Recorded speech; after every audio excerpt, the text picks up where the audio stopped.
আসসালামু আলাইকুম প্রিয় এইচএসসি 24 পরীক্ষার্থীরা। তো আজকে তোমাদের ইংরেজি দ্বিতীয় পত্র বিষয় পরীক্ষা অনুষ্ঠিত হয়েছে। তো এটা হচ্ছে ঢাকা বোর্ডের ইংরেজি দ্বিতীয় পত্রের প্রশ্নের সমাধান। তোমাদের উত্তরগুলো তোমরা মিলিয়ে নিবে। 1 নম্বরের উত্তরগুলো তোমরা এখানে দেখতে পাচ্ছ, দেখো from, of, for, of, in, about, in, as. তোমরা উত্তরগুলো মিলিয়ে নেবে। এবং নিচে 2 নম্বর প্রশ্নের উত্তরটা তোমরা এখানে দেখতে পাচ্ছ, অ্যান্সার দেখতে পাচ্ছ as, if, what, does, look like. তো এখানে উত্তরগুলো দেওয়া রয়েছে, তোমরা এখানে দেখতে পাচ্ছ। তো উত্তরগুলো তোমরা সুন্দরভাবে মিলিয়ে নেবে। এখানে 3 নম্বর প্রশ্নের সমাধানটা দেওয়া রয়েছে, তোমরা এখানে দেখতে পাচ্ছ। তো উত্তরগুলো তোমরা সুন্দরভাবে মিলিয়ে নেবে। এবং এখানে 4 নম্বর প্রশ্নের সমাধান দেওয়া রয়েছে, তোমরা এখানে দেখতে পাচ্ছ ওয়াস। এখানে তোমরা দেখতে পাচ্ছ 4 নম্বর প্রশ্নের সমাধান দেওয়া রয়েছে, তোমরা উত্তরগুলো মিলিয়ে নেবে। এখানে 5 নম্বর প্রশ্নের সমাধান দেওয়া রয়েছে, তোমরা এখানে দেখতে পাচ্ছ। তো উত্তরগুলো তোমরা সুন্দরভাবে মিলিয়ে নেবে।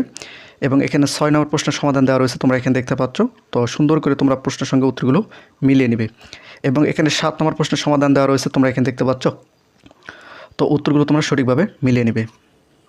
এখানে 8 নম্বর প্রশ্নের সমাধান দেওয়া রয়েছে, তোমরা এখানে দেখতে পাচ্ছ। তো 8 নম্বর প্রশ্নের সমাধানগুলো তোমরা অবশ্যই সুন্দরভাবে মিলিয়ে নাও। এবং এখানে 9 নম্বর প্রশ্নের সমাধান দেওয়া রয়েছে, তোমরা এখানে দেখতে পাচ্ছ। তো উত্তরগুলো তোমরা অবশ্যই মিলিয়ে নেবে। তো সকল বোর্ডের প্রশ্নের সমাধান অতি শীঘ্রই দেওয়া হবে।